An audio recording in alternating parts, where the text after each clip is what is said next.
이런 극악하고 힘든 상황, 마른 뼈들이 가득하고 그리고 최악의 상황을 만나면 마음의 믿음의 준비가 되지 않으면 사람은 무너지고 낙심해요. 에스겔은 얼마나 마음에 놀랐겠습니까? 그래서 늘 고난과 어려움을 만날 때요, 우리는 하나님의 말씀을 기억하고 나의 심령과 삶 속에서 가득 담고 살아야 돼요. 그래야 넘어지지 않습니다. 그래야 실패하지 않습니다. 그래야 낙심하지 않아요. 하나님을 의지하게 되는 것이죠. 하나님을 의지하지 못하니까 어려운 일과 고난을 만날 때 우리는 너무 쉽게 넘어지되 일어나지 못하게 되는 거예요. 그러나 하나님의 말씀을 믿고 하나님을 의지하기 때문에 잠깐 넘어지지만, 잠깐 낙심하지만, 잠깐 힘들지만 다시 힘에 훌훌 털고 일어나서 하나님을 바라보는 거예요. 에스겔이 바로 그렇습니다. 이스라엘 백성들이 그래요. 에스겔에게 하나님께서 보여주신 것은 사방에 뼈들이 가득한, 이 뼈들이 어떻습니까? 쉼이 많고 아주 말랐다. 부자는 망해도요 3년은 먹고 산다는 말이잖아요. 그런데 이스라엘 백성들이 망했습니다. 앞으로 또 망해갑니다. 3년이고 보고 다시 회복의 가능성이 없습니다. 완전한 절망입니다. 그 뼈들을 보니까 아주 많고 심이 말랐으니 이스라엘은 회복이 불가능해요. 전부 다 죽었어요. 전부 다 망했어요. 이러한 죽음이 가득하고 마른 뼈들이 가득한 이 현실을 보여주신 이스라엘의 현실입니다. 축복받은 가나안 땅으로 하나님께서 인도해 주셨지만 그 축복을 다 쏟아버리고 이스라엘은 완전히 패망했습니다. 많은 사람들이 다 죽어갔습니다. 소망과 희망이 없던 이 이스라엘, 이 말라 비틀어지고 소망이 없는 죽음의 뼈들, 이 뼈들을 향하여 하나님께서 에스겔에게 질문하시죠. 뭐라고 질문하십니까? 인자야, 이 뼈들이 능히 살 수 있겠느냐? 이 뼈들을 봐라. 능히 살 수 있겠느냐? 이것을 왜 에스겔에게 묻고 있습니까? 사실 에스겔이 묻고 싶은 거예요. 하나님께 묻고 싶은 거예요. 하나님, 이 마른 뼈들, 이 죽어가는 이스라엘, 오늘의 현실, 실패한 나의 자리, 하나님 어떻게 하면 좋습니까? 언제 구원하십니까? 이거를 에스겔이 하나님 앞에 물어야 돼요. 그런데 이상하게 하나님이 에스겔에게 묻습니다. 우리의 삶의 현실을 가지고요, 하나님께 나와서 하나님 어떻게 하면 좋습니까? 질문을 우리가 해야 되는데 말씀이 우리에게 질문합니다. 하나님이 우리에게 질문해요. 이것을 에스겔이 물어야지 하나님이 물을 수 있습니까? 우리가 하나님 앞에 우리의 현실, 마른 뼈, 우리의 연약한 상황을 아뢰고 질문해야 되는데 반대로 하나님께서 오히려 묻고 계십니다. 이것이 참 안타까운 일이죠. 우리가 묻고 우리가 따지고 우리가 불평하고 우리가 원망하고 싶은데요, 하나님이죠. 오늘 이 시대의 삶도 마찬가지입니다. 한국교회가 점점 가난해지고 어려워지고 있습니다. 어떤 개척교회 목사님이요 인터뷰를 했더라고요. 지금은요 예배를 열어서 드려도 망하고 예배를 드리지 않아도 망하고 예배를 열어서 혹시라도 코로나 걸리면 망하고 그리고 그게 무서워서 온라인 예배를 드리고 문을 닫으면 그래도 망합니다. 한국교회 대부분이요 작고 가난한 교회, 월세도 낼 수 없고 임대료도 낼 수 없는 척박한 현실 가운데 하나님 앞에 예배하는 믿음마저 포기하니 점점 황무해지기 시작합니다. 이 나라가 또한 믿음의 영토가 점점 축소되면서 사라집니다. 믿음이 사라지니 미래의 소망도 사라집니다. 세상 손가락질해요. 교회가 이런 상황인데 어떻게 예배를 드릴 수 있냐고, 어떻게 그럴 수 있냐고 비난하고 그리고 화살을 꽂지만 하나님 앞에 예배해야 하나님이 긍휼과 은혜를 베풀어 주시죠. 그래서 목회자들은 가슴을 치며 울며 하나님 앞에 사명을 감당해 나가고 있습니다. 그럼 목회자들이 하나님 앞에 무엇을 구하겠습니까? 하나님 언제 살리실 것입니까? 언제 회복시키실 것입니까? 언제 우리를 구원하실 것입니까? 이렇게 질문하고 나가야 되는데 오히려 하나님이 에스겔에게 이 뼈들이 어떻게 살리느냐, 능히 살 수 있겠느냐 질문하시니 얼마나 마음이 안타깝고 또 힘들겠습니까? 우리가 따지고 우리가 묻고 싶은데 도대체 왜 에스겔에게 묻고 계시는 거예요? 왜 에스겔에게, 왜 우리에게 하나님은 질문하고 계십니까? 우리의 무너진 가정, 우리의 삶, 우리의 연약한 현실, 이게 살 수 있겠느냐? 왜 우리에게 물으십니까? 에스겔에게는요, 대답해도요, 해결의 방법이 없지만 하나님은 해결책을 준비하고 계시니 질문하신다. 우리의 질문은, 우리가 하나님 앞에 묻는 것은 그저 원망이나 불평이나, 그리고 하나님이 어떻게 해달라고 때를 쓰는 것이지만, 하나님의 질문은요, 때가 아닙니다. 원망이 아닙니다. 불평이 아닙니다. 하나님은 대답을 가지고 계시고, 하나님은 해결의 구원의 길을 가지고 계시기 때문에 능히 질문하실 수가 있는 거예요. 그래서 하나님은 묻고 에스겔은 대답을 하게 됩니다.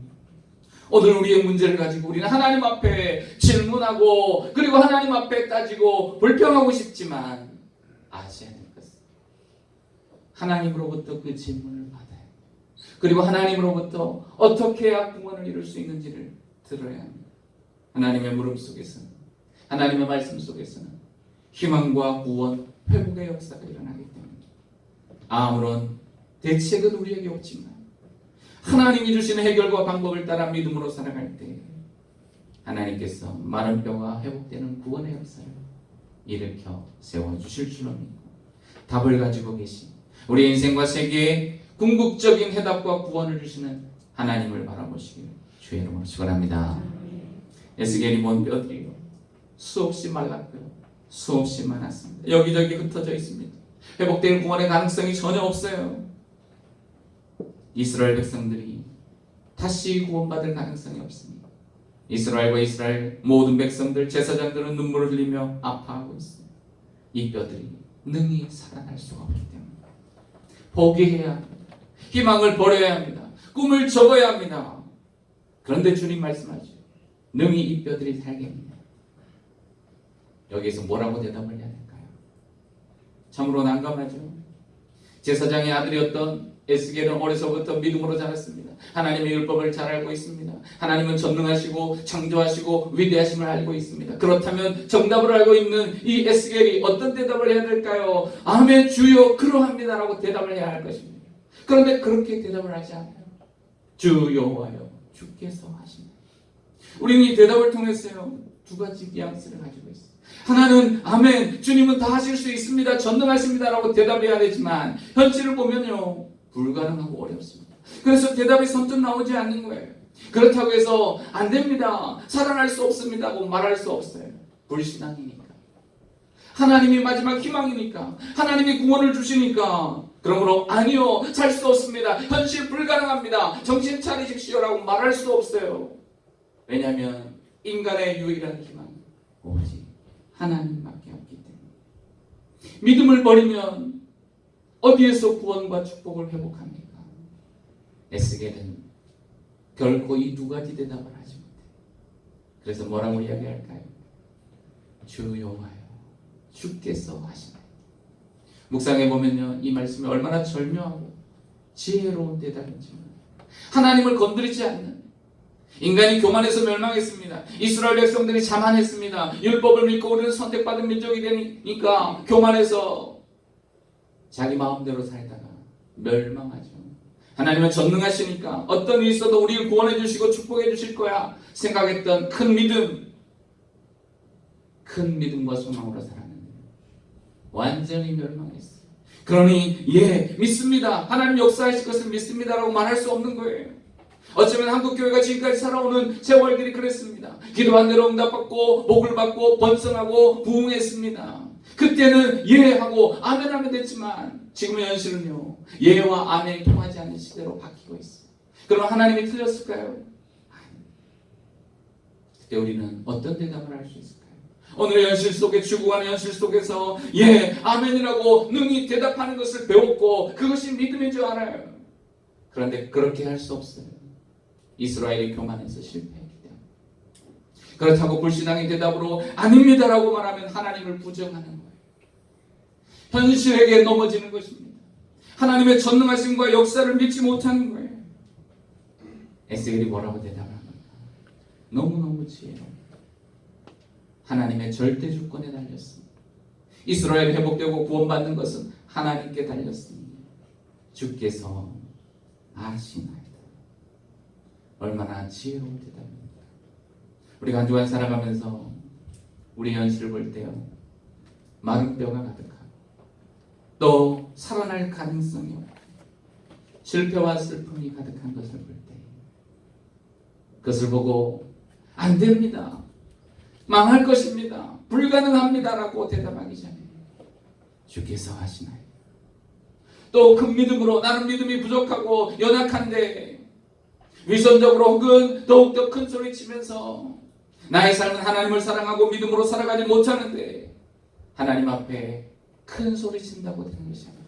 우리 인생이 그러한 것이죠. 큰 믿음으로 큰 자신감으로 달려나간다고 쉽게 해결되고 구원받는 게 아니죠.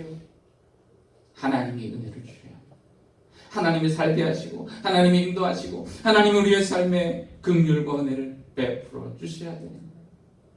Yes, I can do it. 뭐 이렇게 대답한다고 문제가 해결되는 게 아니에요. 인생을 살아보면 알죠. 삶이 얼마나 어렵고 힘든지 하나님이 하루하루 허락해 주셔야 돼요. 이것이 성경의 하나님 절대 중심의 신앙인 거예요. 하나님의 절대 주권을 의지하는 자의 신앙은 하나님을 건드리지 않고 하나님의 주권과 권능과 영광을 찬송하며 하나님을 의지하며 살아갑니다. 살아도 죽어도 주를 위하여 살고 가난하여도 부하여도 하나님의 영광을 위하여 살아가는 하나님을 의지하고 살아가는 큰 믿음. 에스겔에게서 이런 겸손한 믿음을 찾게 된 것이죠. 이스라엘 다 멸망한다. 교만함이 꺾이고 그리고 살아날 수 없는 현실 속에서 에스겔은 하나님을 바라봅니다. 그 에스겔의 믿음의 선언을 통하여 이스라엘은 하나님을 다시 보게 돼요. 그리고 구원을 소망하며 회복시키시는 하나님의 능력을 체험하죠. 만일 에스겔이요, 예, 하나님 살아날 수 있습니다라고 대답했다면 하나님 그 다음 뭐라고 말씀하실까요? 우리가 대답을 했으니 나에게 물으실 것입니다. 그럼 어떻게 살아나니? 내가 할 수 있습니다라고 대답을 했으니 우리에게 물을 것입니다. 어떻게 하면 살아나겠니? 대답이 우리에게 있다면 하나님 우리에게 물어요. 어떻게 살 건데? 어떻게 일할 건데? 어떻게 회복시킬 건데? 그런데 에스겔은 대답하지 않습니다. 주님에게 달렸습니다. 하나님의 은혜로 살아가는 것이요 하나님께 전적으로 달렸습니다. 우리는 아무것도 할 수 없지만 하나님이 하십니다. 할 때는요 하나님이 질문하지 못해요. 그래 어떻게 하니? 질문할 수 없어요. 왜냐하면 하나님이 대답을 알고 계시고 에스겔은 하나님의 절대 주권을 인정하고 하나님 앞에 맡기기 때문에 그 다음에는 하나님이 대답하시는 거예요. 하나님이 질문하고 하나님이 대답하시는 거예요. 그래서 3절과 4절 말씀 보면 주 여호와께서 하시나이다 대답하자 4절에서 하나님께서 해결의 방법을 이미 준비해 놓으신 말씀을 주시고 계시는 것이죠. 불가능이 어떻게 가능으로 바뀌는지, 마른 뼈가 어떻게 살아나는지, 우리의 삶의 밑바닥이 일어나서 회복과 구원의 역사가 어떻게 일어나는지를 알려주시오. 4절 말씀 보십시오. 너는 이 모든 뼈들에게 대언하여 이르기를 너희 마른 뼈들아 여호와의 말씀을 들을지어다. 하나님의 말씀을 들을 때 살아나며 회복되며 구원을 받는다. 많은 사람들은 사람이 해결책을 찾죠.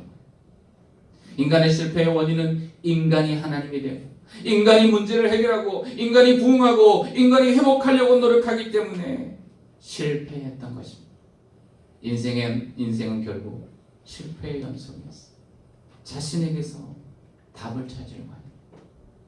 하나님에게 답을 찾으면 하나님께서 인도하시고 하나님께서 역사해 주십니다.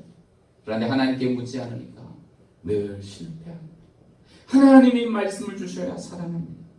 요한복음 5장 25절 보면 주님 말씀하셨어요. 내가 진실로 진실로 너희에게 이르노니 죽은 자들이 하나님의 아들의 음성을 들을 때가 오나니 곧 이때라. 듣는 자는 살아나리라. 무엇이 우리를 살아나게 하고 우리를 회복시킵니까? 무엇이 마른 뼈가 가득한 현실 가운데 망해가는 것처럼 보이는 우리의 현실 속에서 다시 회복하며 다시 일어나며 다시 웃음 짓게 하며 다시 심장을 뛰게 하며 다시 달려가게 하며 다시 헌신하도록 만듭니까? 그것은 하나님의 말씀을 통하여 믿음으로 살아갈 때 인간적인 눈으로는요 아무런 가능성이 없고 불가능해 보입니다. 희망이 없어도 하나님은 얼마든지 하실 수 있고 하나님의 주권적인 역사가 우리를 일으켜 세우실 수 있다는 믿음, 그 믿음으로 살아갈 때 하나님이 일하시는 것입니다. 나의 힘과 능력으로 살아갈 때는 반드시 실패하고 죽지만 하나님을 의지하고 겸손히 주님을 따라 말씀으로 살아갈 때 하나님이 일하심을 보게 될 것입니다. 그래서 시편에서 다윗은 39편 7절에서 그렇게 고백하여 주여 이제 내가 무엇을 바라리 나의 소망은 주께 있나이다. 하나님 우리에게 그래도 희망과 구원이 있습니다. 질문하십니다. 말씀을 들을 때, 기도할 때, 예배 드릴 때 하나님이 끊임없이 영적으로 우리에게 도전하실 때가 있어요. 어떻게 해야 되겠냐? 하나님이 답을 가지고 계시면서 우리에게 도전하십니다. 그럴 때 주여와요 주께서 하시나이다. 하나님이 하십니다. 나는 오직 하나님만을 바라보며 하나님께 소망을 두며 말씀대로 살겠나이다 고백해서 우리를 회복시키시고 구원하시는 마른 뼈가 살아나는 축복과 구원, 회복의 역사들이 일어나게 되시기를 주의 이름으로 축원합니다. 우리 함께 기도합니다. 하나님 믿음으로 살며 오직 하나님의 말씀으로 살아감을 깨닫게 하여 주옵소서. 하나님이 행하시면 하나님이 역사하십니다. 지금 이 시대가 인간의 이성과 능력을 강조하며 내가 할 수 있다고 주장하는 시대지만 인간의 교만함이 결국 실패하며 무너지게 만들 것입니다. 오직 하나님을 의지하고 믿음으로 살아가는 것이 소중함을 깨달아 겸손히 주님 붙들고 믿음으로 살아서 나의 삶의 회복과 구원 능력의 역사들이 일어나게 하여 주시옵소서. 우리 같이 기도합니다. 주여 살아계신 하나님 아버지 오직 믿음으로 살게 하여 주시고 주님을 붙드는 삶이 되게 하여 주옵소서. 하나님 앞에 나아가 말씀을 듣게 하여 주시고 하나님의 음성을 따라 믿음으로 살아갈 수 있기를 원합니다. 이 시대가 하나님을 바라보지 못하며 이 뼈들이 주의 능력으로 능히 살 수 있음을 믿지 못하여 흔들리고 넘어지고 자빠질 때가 많이 있음을 아오니 나의 능력과 나의 의지하지 아니하고 오직 하나님의 방법을 따라 살아갈 수 있는 하나님의 자녀들이 다 되게 하여 주옵소서. 우리의 삶이 거친 들판이나 또한 마른 뼈처럼 연약하고 부족합니다. 주여 오셔서 역사해 주시고 우리를 인도하여 주시고 오직 믿음으로 겸손히 주님 붙들며 우리의 소망을 주께 두며 나아가게 하여 주옵소서. 넘어지지 않게 하시고 실패하지 않게 하시고 그럼에도 불구하고 믿음으로 희망과 소망을 주님께 두며 살아가는 성도들 되게 하여 주시옵소서. 하나님 아버지 전세계에 일어나는 수많은 고난과 어려움들 인생을 살아가면서 한 번도 겪지 못했던 많은 아픔들 이것을 다 보내면서 하나님의 말씀을 듣습니다. 주의 음성이 우리를 살게 하며 하나님이 우리를 구원하시는 유일한 대안과 희망임을 깨닫게 하여 주신 것을 감사드리옵나이다. 그럼에도 불구하고 그래도 희망과 구원이 우리 하나님께 있음을 깨달아 하나님을 견고히 의지하고 또 회복의 능력을 체험했던 이스라엘 백성들처럼 또한 고난과 어려움이 만났을 때 너무 힘들어 죽을 수밖에 없는 상황 속에서도 하나님 앞에 눈물로 호소하며 기도했던 우리 한국교회 믿음의 선조들 또 선배들의 신앙을 바라보며 다시금 하나님 살아가는 믿음으로 사랑과 열정으로 일어나도록 우리를 인도하여 주옵소서. 이 뼈들이 능히 살겠느냐 우리에게 물으실 때 하나님의 말씀을 붙들고 하나님을 의지하며 오직 하나님께 소망을 두며 살아가는 성도들이 되어 한 주간 주의 축복과 역사심을 경험하며 믿음으로 승리하는 성도들이 다 되게 하여 주옵소서. 이제는 우리 주 예수 그리스도의 은혜와 하나님 아버지의 크신 사랑하심과 성령님의 교통, 감화, 감동 역사하심 우리에게 구원의 능력을 믿음과 소망을 허락하여 주시며 하나님 바라보며 오직 소망 가운데 살아가기로 다짐하는 믿음으로 승리하기로 결단하는 성도들 위해 가정과 직장 자녀들 위해 학업 위해 이제로부터 영원토록 함께 계실지어다.